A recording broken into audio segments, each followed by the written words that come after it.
ഈ വീഡിയോയിൽ വളരെ നിർണായകമായിട്ടുള്ള ജിയോ പൊളിറ്റിക്കൽ ഡെവലപ്മെൻറ്റ്സ് ആണ്. അതിലാദ്യമേ തന്നെ പാകിസ്ഥാൻ, തുർക്കി, സൗദി അറേബ്യ ഈ 3 രാജ്യങ്ങളും കൂടി ഒരു ഡിഫൻസ് പാക്റ്റിൽ സൈൻ ചെയ്തിട്ടുണ്ടായിരുന്നു.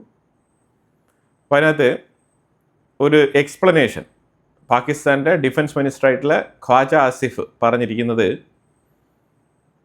പത്രസമ്മേളനം കൊടുക്കുകയുണ്ടായി. അപ്പോൾ അതിനകത്ത് ഒരു സ്പെസിഫിക് ചോദ്യം, പല ചോദ്യങ്ങൾ അവിടെ ഉന്നയിക്കപ്പെട്ടു മാധ്യമപ്രവർത്തകരുടെ സൈഡിൽ നിന്നും. അതിൻ്റെ ഒരു സ്പെസിഫിക് ചോദ്യം എന്ന് പറഞ്ഞാൽ, ഇന്ത്യയും പാകിസ്ഥാനുമായിട്ട് യുദ്ധം വന്നു കഴിഞ്ഞാൽ, അഥവാ ഇന്ത്യ പാകിസ്ഥാനെ ആക്രമിച്ചു കഴിഞ്ഞാൽ, അവിടെ ഈ ഡിഫൻസ് ഡീലുമായിട്ട് ബന്ധപ്പെട്ട് സൗദി അറേബ്യ അതുപോലെ തുർക്കി 2 രാജ്യങ്ങളും നേരിട്ട് ആ യുദ്ധത്തിലേക്ക് ഇടപെടുമോ, ഇറ്റ് മീൻസ് ഇന്ത്യക്കെതിരെ ഇടപെടുമോ എന്നുള്ളതാണ് ചോദ്യം. ആ ചോദ്യത്തിന് ഉത്തരം കൊടുത്തപ്പോൾ പല പോയിന്റുകളും ഇതിനകത്ത് ഉൾപ്പെടുത്തിയിട്ടുണ്ട്. നിലവിൽ ഈ ഡീൽ സൈൻ ചെയ്തുകൊണ്ടിരിക്കുന്ന ഒരു സാഹചര്യമാണ്. അപ്പോൾ അതുകൊണ്ട് തന്നെ വൈകാതെ തന്നെ ഇതുമായിട്ട് ബന്ധപ്പെട്ട പൂർണ്ണ രൂപം പബ്ലിക് ഡൊമൈനിൽ പാകിസ്ഥാൻ്റെ ഗവൺമെൻറ് പബ്ലിഷ് ചെയ്യും. അപ്പോൾ നിങ്ങൾക്ക് വളരെ വ്യക്തമായിട്ട് ഈ കാര്യങ്ങളൊക്കെ മനസ്സിലാക്കാൻ പറ്റും. അല്ലാതെ ഇപ്പോൾ ഈ വിഷയത്തിൽ എനിക്ക് പ്രതികരിക്കാൻ സാധിക്കില്ല എന്നുള്ളൊരു ഉത്തരമാണ് പുള്ളിക്കാരൻ പറഞ്ഞത്. അത് വളരെ വ്യക്തമാണ്. എന്ത് തരത്തിലുള്ള ഡിഫൻസ് ഡീലുമായിട്ട് പാകിസ്ഥാനുമായിട്ട് ഏത് തരത്തിലുള്ള ഡിഫൻസ് പാക്ട് സൈൻ ചെയ്താലും ഇന്ത്യക്കെതിരെ ഒരു രാജ്യവും നിലപാടെടുക്കില്ല എന്നുള്ളതാണ് മനസ്സിലാക്കേണ്ടത്. എനിവേ ഇതുമായിട്ട് ബന്ധപ്പെട്ട ഡീലിൻ്റെ പൂർണ്ണ രൂപം പുറത്തു വരട്ടെ, കുറച്ചുകൂടെ കാര്യങ്ങൾ വ്യക്തമായി മനസ്സിലാക്കാൻ പറ്റും.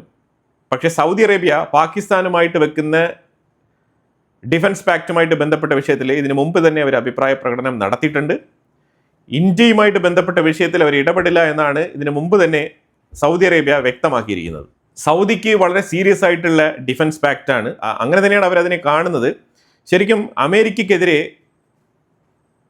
ഒരു ഡിപ്ലോമാറ്റിക് ചേരിതിരിവ് ഡിഫൻസ് മേഖലയിൽ ഒന്ന് കാണിച്ചു കൊടുക്കാൻ വേണ്ടിയിട്ട് മാത്രം സൗദി അറേബ്യ ഡെമോൺസ്ട്രേറ്റ് ചെയ്യുന്ന ഒരു പരിപാടിയാണ് ഈ സംഗതി. സൗദി അറേബ്യയ്ക്ക് ഇപ്പം അമേരിക്ക ഇവരോടൊപ്പം ചേർന്ന് ഹൂത്തികൾക്കെതിരെ അറ്റാക്ക് നടത്തണം. അതിന് ഇപ്പം അമേരിക്ക തയ്യാറല്ല. അതിന് വേണ്ടിയിട്ടാണ് ഇപ്പോൾ ഇങ്ങനെ ഒരു ഡിഫൻസ് ഡ്രാമ ഇറക്കിയിരിക്കുന്നത്. ഇന്ത്യയെ സംബന്ധിച്ചിടത്തോളം ഇതൊരു കോമഡി ഷോയാണ്. പക്ഷേ തുർക്കിക്കും പാകിസ്ഥാനും ഇതൊരു അവസരമാണ്. അമേരിക്ക ഒരു തരത്തിലും ഇതിനെ പരാമർശിക്കാതെ മുന്നോട്ട് പൊയ്ക്കൊണ്ടിരിക്കുന്ന സാഹചര്യമാണ്. റഷ്യ ഇന്നലെ രാത്രി ഉക്രൈൻ്റെ ഉള്ളിൽ ലാർജ് സ്കെയിൽ അറ്റാക്ക് 202 ഡ്രോണുകൾ ഉപയോഗിച്ചുകൊണ്ടുള്ള ആക്രമണമാണ് നടത്തിയത്. ഉക്രൈൻ്റെ എയർ ഡിഫൻസ് അവരുടെ ന്യൂട്രലൈസേഷൻ റിപ്പോർട്ട് പുറത്തുവിട്ടിട്ടുണ്ട്. 174 ഡ്രോണുകൾ ഉക്രൈൻ ഇന്റർസെപ്റ്റ് ചെയ്തതായിട്ട് പറഞ്ഞിട്ടുണ്ട്. Residential building തകർന്നിട്ടുണ്ട്. സാൽട്ടിവിസ്കി ഡിസ്ട്രിക്റ്റിലാണ് ഈ ബിൽഡിംഗ് തകർന്നത്. 2 പേര് കൊല്ലപ്പെട്ടിട്ടുണ്ട്, നിരവധി പേർക്ക് പരിക്കുണ്ട്.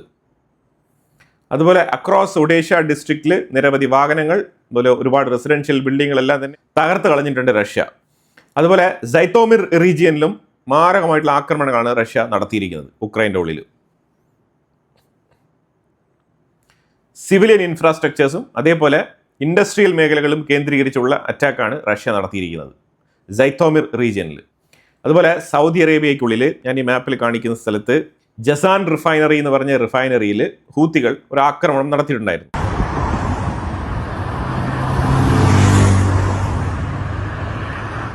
അത് ഏതാണ്ട് ഒരു ദിവസത്തിന് മുമ്പാണ് ആ ജസാൻ റിഫൈനറി ഹൂത്തികൾ ആക്രമിച്ചത്.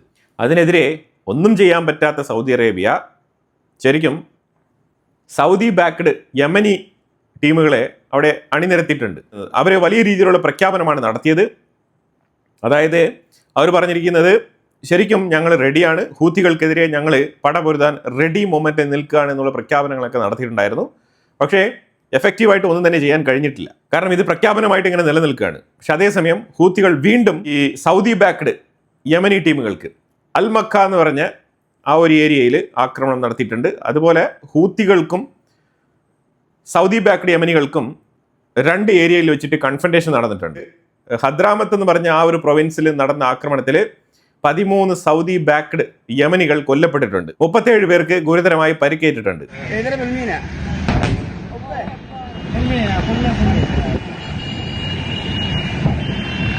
ശരിക്കും സൗദി ബാക്ക്ഡ് യമനി ട്രൂപ്പുകൾ ഇച്ചിരി പുറകിലോട്ടാണ്. ഹൂത്തികളാണ് അഗ്രസീവായിട്ട് അറ്റാക്ക് നടത്തുന്നതായിട്ട് മനസ്സിലാക്കാൻ പറ്റുന്നത്. സൗദി അറേബ്യ പല രാജ്യങ്ങളുമായിട്ടും ഡിഫൻസ് പാക്റ്റിൽ സൈൻ ചെയ്തിട്ടുണ്ട്. അപ്പോൾ പാകിസ്ഥാൻ ഈ രംഗത്ത് ഇറങ്ങി വന്നിട്ട് സൗദി അറേബ്യയ്ക്ക് വേണ്ടിയിട്ട് ആക്രമണം നടത്താനുള്ള ഒരു ടൈമാണ് ഇപ്പോൾ. അതുമായിട്ട് ബന്ധപ്പെട്ട് യാതൊരു നീക്കങ്ങളും ഇവിടെ നടക്കുന്നില്ല. ജസ്റ്റ് ഡയലോഗ് അടിക്കുക, പേപ്പറിൽ ഒപ്പിടുക, അന്താരാഷ്ട്ര തലത്തിലുള്ള മാധ്യമങ്ങൾക്ക് ഇൻ്റർവ്യൂ കൊടുക്കുക, ഇതാണ് ഇപ്പോൾ ഇവർ നടത്തിക്കൊണ്ടിരിക്കുന്ന സ്ട്രാറ്റജി.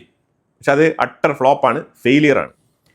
ഈ റഷ്യയും ഉക്രൈനും മാറി മാറി തുർക്കിയുടെ കപ്പലുകൾക്ക് നേരെ ആക്രമണം നടത്തുന്നത് കൊണ്ട് ബ്ലാക്ക് സീയുടെ ആ ഒരു ഏരിയയിൽ നിന്നും ഇസ്താൻബുളിൻ്റെ ആ ഒരു ഏരിയ വഴി, അതായത് ബ്ലാക്ക് സീയിൽ നിന്നും 2 സ്ട്രൈറ്റുകൾ കടന്നാൽ മാത്രമേ റഷ്യയുടെയും ഉക്രൈൻ്റെയും കപ്പലുകൾക്ക് പുറത്തേക്ക് വരാൻ കഴിയുകയുള്ളൂ.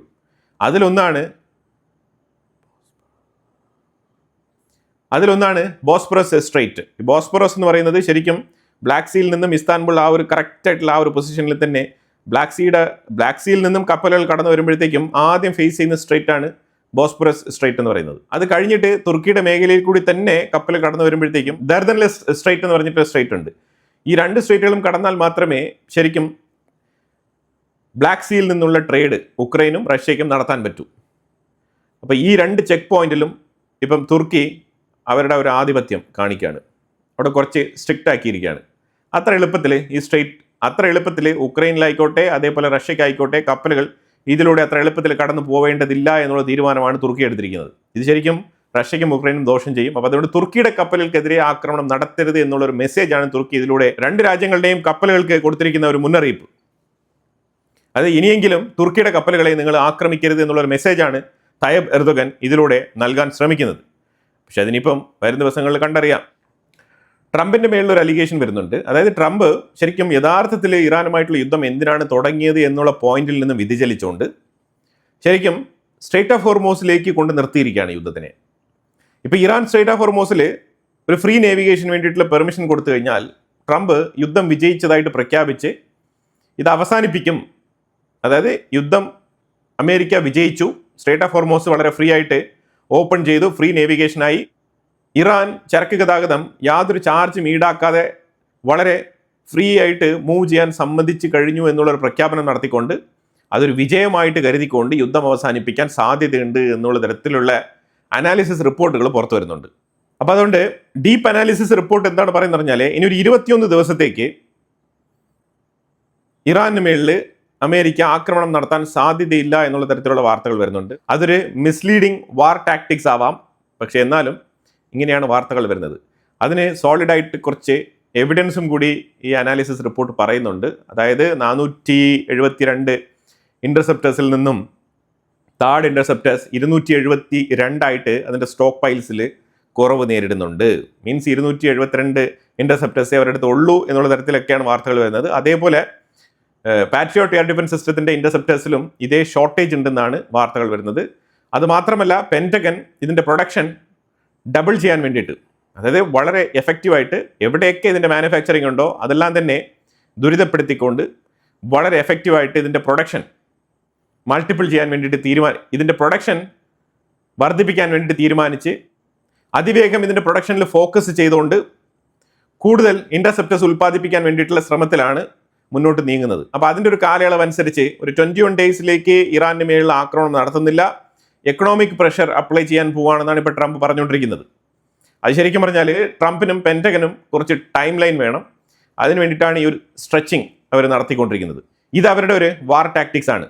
Iranian foreign minister Abbas Araghchi പറഞ്ഞിരിക്കുന്നത് ഞങ്ങൾ അമേരിക്കയുമായിട്ട് യാതൊരു വിധത്തിലുള്ള ചർച്ചകളും നടത്തുന്നില്ല എന്നാണ് ആവർത്തിച്ച് പറയുന്നത്. ചർച്ച നടത്തുന്നോ ഇല്ലയോ എന്നുള്ളതൊക്കെ രണ്ടാമത്തെ വിഷയമാണ്. ഇവിടെ അമേരിക്ക കുറച്ച് സമയമെടുക്കുന്നുണ്ട്. അതുവരെ സ്ട്രേറ്റ് ഓഫ് ഹോർമോസിൽ ഇറാന്റെ കപ്പലുകൾക്കെതിരെയുള്ള ബ്ലോക്കേഡ് തുടരും എന്നാണ് പറഞ്ഞിരിക്കുന്നത്. സോ ഇറ്റ് മീൻസ് ഒരു മാറ്റവും സംഭവിച്ചിട്ടില്ല. അമേരിക്കയ്ക്ക് കുറച്ച് സമയം വേണം. ആ സമയം അവരിപ്പോൾ നീട്ടിയെടുത്തുകൊണ്ടിരിക്കുകയാണ്. ഒരു 21 ദിവസം കഴിഞ്ഞിട്ട് വീണ്ടും ആക്രമണം തുടങ്ങും അന്നത്തെ സ്ഥിതിഗതികൾ അനുസരിച്ച്. അതിനുള്ളിൽ ഇറാന് വേണമെങ്കിൽ ചർച്ച നടത്തി കാര്യങ്ങൾക്കൊക്കെ ഒരു തീരുമാനമുണ്ടാക്കാം. പക്ഷെ അതേസമയം ഇറാൻ്റെ ഉള്ളിൽ സംഭവിച്ചുകൊണ്ടിരിക്കുന്ന ഒരു വിഷയം എന്താണെന്ന് പറഞ്ഞാൽ ഇറാൻ്റെ ഉള്ളിൽ IRGCയുടെ ഹാർഡ് കോർ ക്ലറിക്കൽ ടീമുകൾ നിലവിലുള്ള ഭരണകൂടത്തിൻ്റെ കയ്യിൽ നിന്നും ആ ഒരു റെജീമിനെ അട്ടിമറിച്ചുകൊണ്ട് ഈ ഹാർഡ് കോർ ക്ലറിക്കൽ ബിലീഫ് സിസ്റ്റത്തിലുള്ള ആൾക്കാർ ഈ ഭരണം ഏറ്റെടുക്കാൻ വേണ്ടിയുള്ള ശ്രമങ്ങൾ നടത്തുന്നുണ്ട്. അതായത് ഇപ്പം നിലവിൽ IRGC ഭരിച്ചുകൊണ്ടിരിക്കുന്നതിനേക്കാളും ശക്തമായ രീതിയിലുള്ള ഇസ്ലാമിക് ഭരണകൂടം ഇംപ്ലിമെന്റ് ചെയ്യാൻ വേണ്ടിയിട്ടുള്ള ശ്രമങ്ങളാണ് ഇറാൻ്റെ ഉള്ളിൽ നടക്കുന്നത്. അതായത് ഇറാനിയൻ ജനങ്ങൾ വിചാരിച്ചിരുന്നത് പോലെ ഒരു റിഫോർമേഷൻ അഥവാ ഇപ്പം നിലവിലുള്ള മതഭരണകൂടത്തിന് പകരം ഒരു ലിബറൽ ഡെമോക്രാറ്റിക് ഭരണകൂടം അവിടെ വരുമെന്ന് പ്രതീക്ഷിച്ചുകൊണ്ടിരിക്കുന്ന ജനങ്ങൾക്ക് വീണ്ടും ഇതിനേക്കാളും കൺസർവേറ്റീവ് ആയിട്ടുള്ള ഒരു IRGC ക്ലറിക്കൽ ഭരണകൂടം തന്നെ അവിടെ വരും. എന്നുള്ള രീതിയിലുള്ള വാർത്തകളാണ് ഇപ്പോൾ വന്നുകൊണ്ടിരിക്കുന്നത്. ഇതുമായിട്ട് ബന്ധപ്പെട്ട ഒരു വീഡിയോ ക്ലിപ്പ് ഞാൻ ഇതിന് മുമ്പുള്ള വീഡിയോയിൽ അറ്റാച്ച് ചെയ്തിട്ടുണ്ട്. അത് കുറച്ച് ഡീറ്റെയിൽ ആയിട്ട് കേട്ടവർക്ക് അത് കുറച്ച് ഡീറ്റെയിൽ ആയിട്ട് മനസ്സിരുത്തി കേട്ടവർക്ക് അത് മനസ്സിലാക്കാൻ പറ്റുമായിരുന്നു. വേണ്ടി തീവ്ര നിലപാടുള്ള മതഭരണകൂടം ഭരിക്കാൻ വേണ്ടിയിട്ട് ഇറാനെ മാറ്റിയെടുക്കാനുള്ള ശ്രമങ്ങളാണ് അവിടെ നടത്തിക്കൊണ്ടിരിക്കുന്നത്. ശരിക്കും പറഞ്ഞാൽ ലിബറൽ ടീമുകൾക്കും ഹാർഡ് കോർ ക്ലറിക്കൽ ടീംസിനും ഒരു മത്സരം അവിടെ നടക്കുന്നുണ്ട്. Make Strait of Hormuz open again 2028 Trump എന്ന് പറഞ്ഞിട്ടുള്ള ഒരു പോസ്റ്റ് ട്രംപ് തന്നെ ട്രൂത്ത് സോഷ്യൽ മീഡിയയിൽ പോസ്റ്റ് ചെയ്തിട്ടുണ്ട്. Israel prime minister Benjamin Netanyahu press meet കൊടുത്തിട്ടുണ്ടായിരുന്നു. അപ്പോൾ അതിൽ ഒരു രാജ്യവും ഇസ്രായേലിനെതിരെ ആക്രമണം നടത്തില്ല. ലെബനൻ ആയിക്കോട്ടെ, ഹമാസ് ആയിക്കോട്ടെ, മീൻസ് ഗാസയിലുള്ള ഹമാസ് ആയിക്കോട്ടെ, അതേപോലെ തന്നെ ഇറാൻ ആയിക്കോട്ടെ, ആരും തന്നെ ഇസ്രായേലിനെ തൊടാൻ കഴിയില്ല എന്നുള്ള ഒരു ബോൾഡ് സ്റ്റേറ്റ്മെൻറ്റാണ് നെതന്യാഹു പറഞ്ഞു വെച്ചത്. അതുപോലെ തന്നെ ഞാൻ ഭരിക്കുന്നവരെ as long as Benjamin Netanyahu ഇസ്രായേലിൻ്റെ പ്രൈം മിനിസ്റ്ററായിട്ട് തുടരുന്ന കാലയളവിൽ പാലസ്തീൻ എന്ന് പറഞ്ഞിട്ടുള്ള ഒരു സ്റ്റേറ്റ് ഉണ്ടാവില്ല എന്ന് വളരെ വ്യക്തമായി പറഞ്ഞിരിക്കുകയാണ്. ഇതെല്ലാം തന്നെ പുള്ളിക്കാരനെ ഇലക്ഷനിലും ഗുണം ചെയ്യും, അത് വേറെ കാര്യം. അത്തരത്തിലാണ് കാര്യങ്ങൾ തീരുമാനിച്ചിരിക്കുന്നത്. എന്നിരുന്നാലും 37 ഗാസ പ്രിസണേഴ്സിനെ ഇസ്രായേൽ ഇന്ന് റിലീസ് ചെയ്തിട്ടുണ്ട്. അവരെ ഗാസയിൽ തന്നെ തുറന്നു വിട്ടിട്ടുണ്ട്. അടങ്ങി ഒതുങ്ങി ജീവിക്കാനുള്ള കാര്യങ്ങളൊക്കെ പറഞ്ഞിട്ടാണ് വിട്ടിരിക്കുന്നത്. പിന്നെ തീർച്ചയായിട്ടും ഇവരെ വാച്ച് ചെയ്യും, ഇവരുടെ ആക്ടിവിറ്റീസ് മോണിറ്റർ ചെയ്യും. ഇവർ വീണ്ടും പഴയതുപോലെയുള്ള ആക്ടിവിറ്റീസിലേക്ക് ഇറങ്ങിക്കഴിഞ്ഞാൽ തീർച്ചയായിട്ടും ഇവരെ തൂക്കിയെടുത്ത് വീണ്ടും അകത്തുകൊണ്ടിടും, അത് ഉറപ്പാണ്. അതുപോലെ ഇറാനുമായിട്ട് ബന്ധപ്പെട്ട് നെതന്യാഹു പറഞ്ഞിരിക്കുന്നത് as long as ഞാൻ പ്രൈം മിനിസ്റ്ററായിട്ട് തുടരുന്ന കാലയളവിൽ ആണവായുധം നിർമ്മിക്കുന്നതിൻ്റെ പോസിബിലിറ്റീസ് ഓപ്പൺ ചെയ്തുകൊണ്ടുള്ള ഒരു ഡീൽ ഇറാനുമായിട്ട് ഉണ്ടാവില്ല എന്നാണ് നെതന്യാഹു പറഞ്ഞിരിക്കുന്നത്. അതായത് ഇറാനെ ആണവായുധം നിർമ്മിക്കാൻ അനുവദിക്കില്ല എന്നാണ് നെതന്യാഹു പറഞ്ഞു വെച്ചിരിക്കുന്നത്. അതുപോലെ ലെബനൻ്റെ ഉള്ളിൽ അവസാന തീവ്രവാദികളെ ഉന്മൂലനം ചെയ്യുന്നത് വരെ ഇസ്രായേൽ ലെബനൻ്റെ ഉള്ളിൽ ഓപ്പറേഷൻ തുടരുമെന്നാണ് പറഞ്ഞിരിക്കുന്നത്. സിറിയയും റഷ്യയും തമ്മിൽ ഒരു കരാർ, ആ കരാറിൽ റഷ്യയ്ക്ക് സിറിയയുടെ മെഡിറ്ററേനിയൻ കോസ്റ്റിൽ റഷ്യയുടെ പ്രസൻസ്, അതാണ് ഏകദേശം 18 മാസം നടന്ന നെഗോസിയേഷൻ്റെ ഫലമായിട്ട് സിറിയയും റഷ്യയും തമ്മിൽ ഈ ഡീലിൽ ഒപ്പുവെച്ചിരിക്കുകയാണ്. ലോങ് ടേം മിലിറ്ററി പ്രസൻസ് ആണ് മോസ്കോ ആഗ്രഹിക്കുന്നത്. അത് തന്നെയാണ് റഷ്യയും ആവശ്യപ്പെട്ടത്. ഇസ്രായേലിൻ്റെ 55th ബ്രിഗേഡ് ലെബനൻ്റെ ഉള്ളിൽ ശക്തമായ രീതിയിൽ ആക്രമണം നടത്തി ഹിസ്ബുള്ളകളെ അടിച്ചൊതുക്കിക്കൊണ്ടിരിക്കുകയാണ്.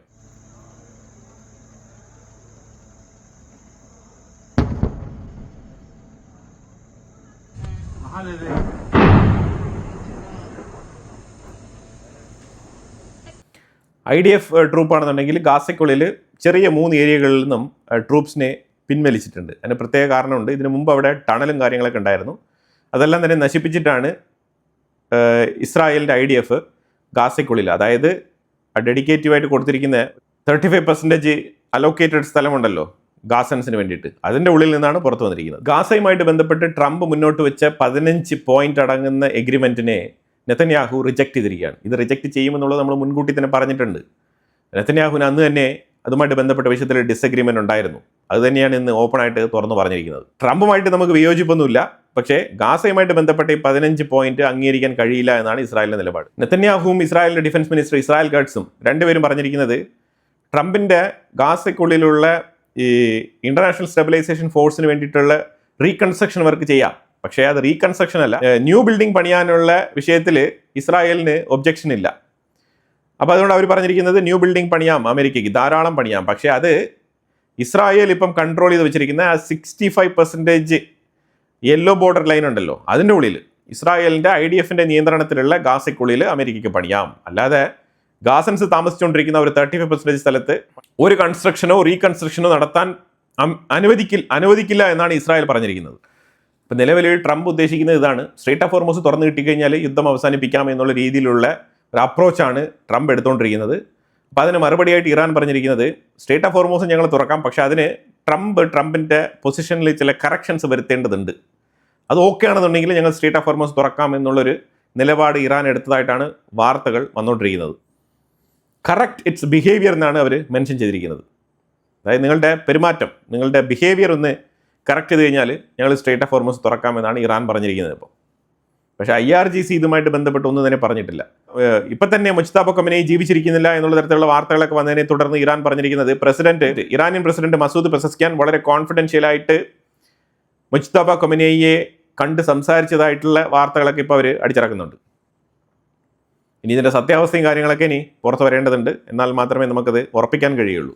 ഹമാസ് ആണെന്നുണ്ടെങ്കിൽ ഇപ്പം കരച്ചിലോട് കരച്ചിലാണ്. ഞങ്ങൾ ഡിസാർമെൻറ്റിന് തയ്യാറാണ്, ഞങ്ങൾ എന്തിനും തയ്യാറാണ്, ഇസ്രായേലിൻ്റെ അടുത്ത് സംസാരിച്ചിട്ട് ഫർദർ നീക്കങ്ങൾ നടത്തണം എന്നുള്ള രീതിയിലൊക്കെ ഹമാസ് ഇപ്പോൾ ഡിമാൻഡ് ചെയ്തുകൊണ്ടിരിക്കുകയാണ്.